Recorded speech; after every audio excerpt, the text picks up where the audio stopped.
You know what I've always wondered about? It's those really big Tringle fellas in that Egypt place. Look at them. That's gotta be something magic, right? Mainstream historians will tell you that the Great Pyramid of Giza was a glorified tomb for the Egyptian pharaohs. That can't be right. I mean, look. They are clearly giant chocolates a la Toblerone. That's the only thing that could possibly make sense. Although I do find it kind of amusing calling it a glorified tomb for the literal, at least in the eyes of the Egyptian people stroke religion, gods in human form. Like, in general context, glorified is overblown, but in this case it's a bit like saying the Queen is just a glorified head of state. Yes, that's kind of the point. The only monument left of the original seven wonders of the world. You mean the seven wonders of the ancient world, right? Because there are actually other kind of wonders of the world, like natural wonders and so-called new wonders, like the Great Wall of China. But not one of those lists contains the one true wonder of the world. Look how far I can bend my fingers back. I should be in a bloody museum slash freak show. This structure was created with impeccable mathematical precision. Yep, and as we all know, ancient people were completely incapable of adding numbers together. The only way these could possibly have been built is by... Oh god, I just realised this is probably going to be aliens, isn't it? Ugh, I hope not. And is a unique, mysterious feat of construction and of engineering. Look, it's definitely impressive for the time, but mysterious. You know we've, like, looked inside them, right? Wait, you have pictures of the inside right there. Mystery solved. Except where they keep the chocolate. Wait, never mind. There's the chocolate chamber. There's only one problem. The Great Pyramid has none of the characteristics of tombs. What the hell is the characteristics of tombs supposed to mean? When it comes to a structure being a tomb, I think of like one. Total.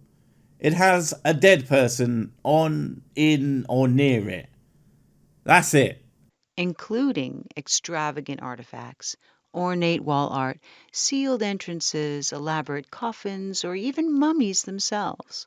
Again, none of those things would seem to be necessary for something to be a tomb. A tomb is just a dead person house. I don't know where you're getting your definitions of tomb from. The tomb definition on Google really should have been all you needed to refute the notion post haste. And I understand that Google isn't the be all and end all of research, but it would be a nice start to have done any whatsoever.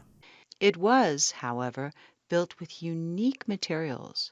Ah, yes, of course, those extremely unique materials of limestone and granite. Then they are, of course, filled with rare gases like carbon dioxide and frickin' hydrogen. I don't think that word means what you think it means. The same materials that are used today for electrical conductivity. Okay then, what materials were they? Is it the fact that they were topped with gold? Because yeah, fine, gold is electrically conductive, but that's not why it was used. It was used because, and get this right, it was shiny and valuable and they were making a monument to their literal gods. And for those of you who didn't know, yeah, pyramids don't look like they do today. They were actually kind of amazing, these giant white gold tipped monstrosities. I can't imagine how mind-blowing these would have been to encounter thousands of years ago. But that doesn't make them magic, just impressive and the result of dedication. Humans can do pretty impressive things when they set their mind to it. I mean, have you tried whiskey? It's even better than the pyramids, and that's a hashtag fact. These facts are leading more and more historians to believe the pyramids may have had a far more useful purpose. Obviously, the storage of that far superior alcoholic beverage. I knew it! The Pyramid of Giza was not at all a tomb, but a power plant. Okay, that's an interesting idea, but I have to counter it with no, just no, stop.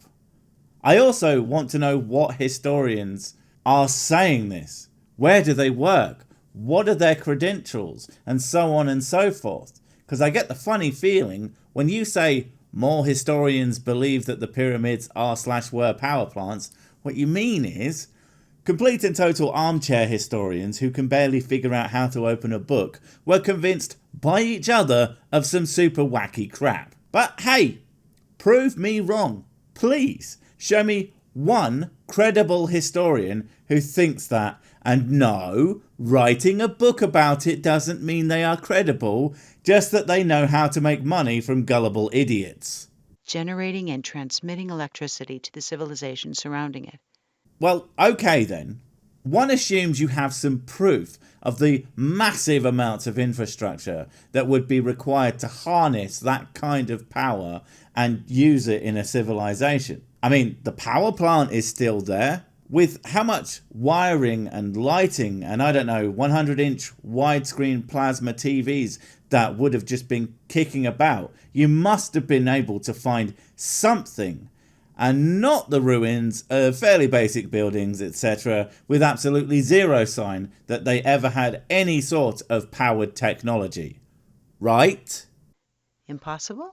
No, I mean, not impossible that there could be power plants in Egypt, because, well, there are, obviously, but that the pyramids were now or ever a power plant in the form that we see them, yes, absolutely not possible, because they don't do that. And if they did, it would be a really big deal that we would have all heard about.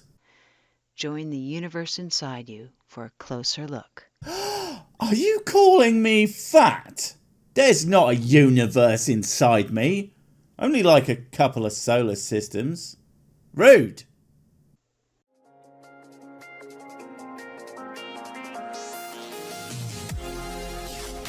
Holy crap, that is the most YouTube thing I think I have ever had the misfortune of seeing on this channel. These are always so incongruous with the content they represent as well. But at least you aren't like that classic, where you have the OTT dubsteppy opening, followed by Blurry Cam 5000 and Crapple Mick Mark II. Hey guys,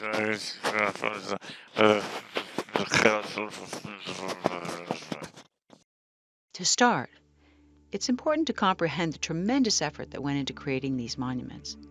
Oh yeah man, that must have taken like 3 days to build or some crazy amount of time like that. And I don't know, that seems like too much work. Next time, just draw a picture of a pyramid instead. It's basically the same thing, yeah.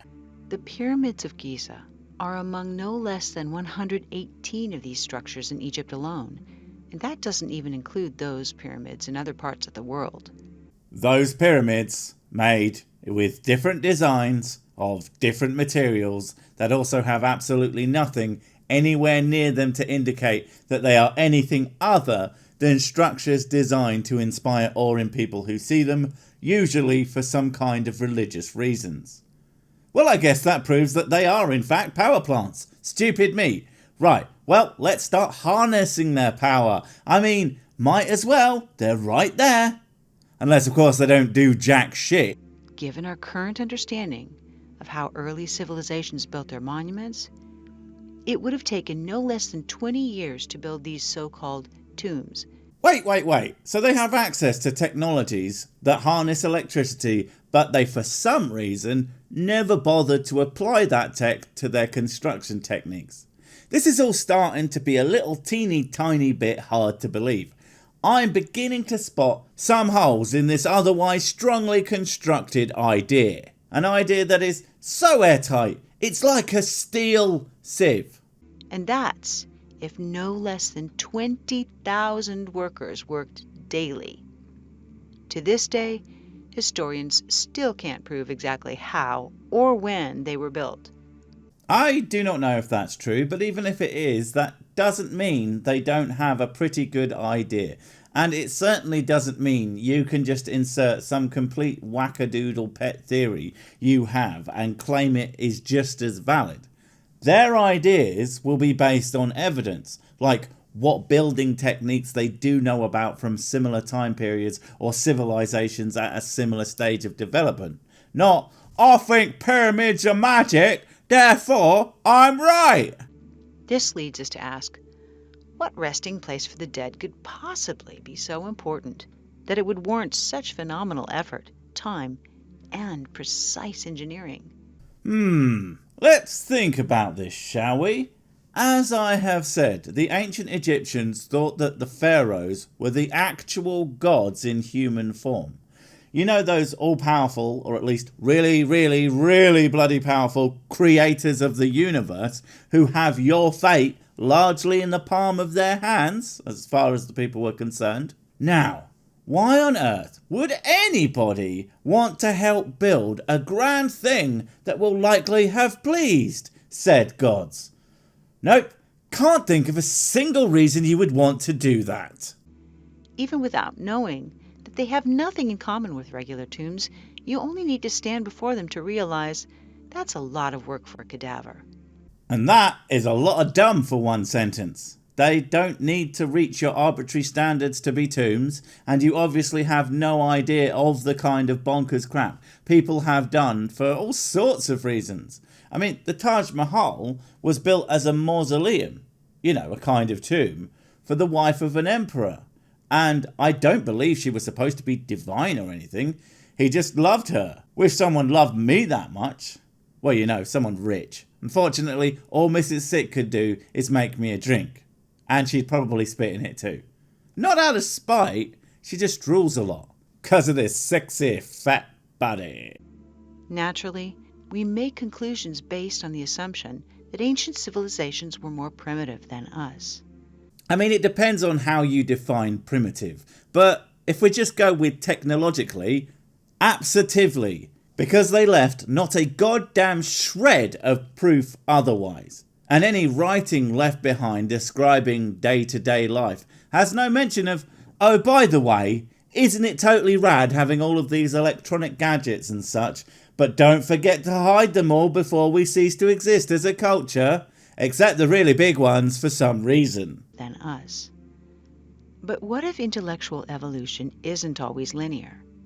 Can advanced technology be lost and rediscovered centuries later? Is it possible that an ancient culture had knowledge of and used electrical power? Yes, but until there is a single bit of evidence to that effect, you have to go with, well, they probably weren't zooming around on electric hovercars and partying while being served by robot butlers. Because no matter how lost a thing is, if it exists, it's probably going to leave some kind of trace, especially when it's apparently on such a grand scale. To know for sure, let's look at another case where technology of power generation appears to have been used and then forgotten. To know for sure. You know that having lots of situations that you think support your ideas doesn't mean that any of them are actually true, right? It would help if any of them were even plausible. Well, maybe I'm jumping the gun. Let's see if this thing holds up to some even light scrutiny. Here's hoping it doesn't immediately collapse, huh? We know Edison and Tesla brought electricity into common use moving into the 20th century. Tesla, conspiracy peddler's favourite there.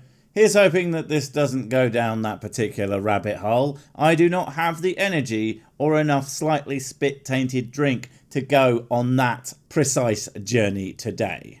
Yet, in Iraq in 1934, 3 artifacts were found together: a ceramic pot, a tube of copper, and a rod of iron which, when combined with a liquid acid, can be used to create chemical reactions that produce an electrical charge. Oh, okay. Well, that does sound interesting. And more importantly, it's not about Nicky Boy. So please, continue. Known as the Baghdad or Parthian battery, these materials date back 2,000 years. 10 years after their discovery, someone using grape juice with similar materials successfully generated a few volts of electricity. Right, that's all really compelling. Aside from the fact that basically no one believes that it was actually supposed to be a battery, and that the most likely scenario is that it was a container for a scroll, as there are many scroll vessels that look just like that, made of various materials, but there's basically one of those that you think is a battery. And in terms of being specifically created to generate electricity, well, it doesn't hold much water, as the way it's made would be difficult, if not impossible, to create a circuit with. This process has since been demonstrated on the Discovery Channel's program Mythbusters, where lemon juice activated the electrochemical reaction between the copper and the iron, producing 4 volts of electricity. Okay, fine. This thing, in this configuration, can be used to generate electricity. Cool, awesome, amazing, etc. But what did it power then? You don't just make a battery and nothing to go with it. Well, unless you plan on doing some weird kinky sex stuff with it. Oh god, it was a ball zapper, wasn't it? Ugh, it's the Baghdad Nutcrackler. Buy yours now! Nowadays, you can simply search online to find instructions on how to create your own battery using these chemical principles. But historians have long assumed that thousands of years ago there was no knowledge of this technology. Yes, because someone somewhere would have frigging mentioned it, and things that vaguely look like they could be something that you really want it to be, like that bloody helicopter in Egypt. Yes, that's a thing, and it's as stupid as you think it is. Doesn't mean that is what they are presenting. And ultimately, just because this thing can be used a certain way, like as a battery, doesn't mean that it actually is a battery or was in any way designed to be one. Much like you can use a shoe as a whiskey glass. You can do that, but it's going to make your drink taste like feet. Guys, don't forget to panic buy Sick Brand merch. What if you need to let people know that you are handsome, famous and good at the sex in a variety of tasteful colours? Buy as many as you can afford now before this thing that's printed to order runs out. Also, you can use it as toilet paper if needs be. You never know when you're going to need to wipe your arse.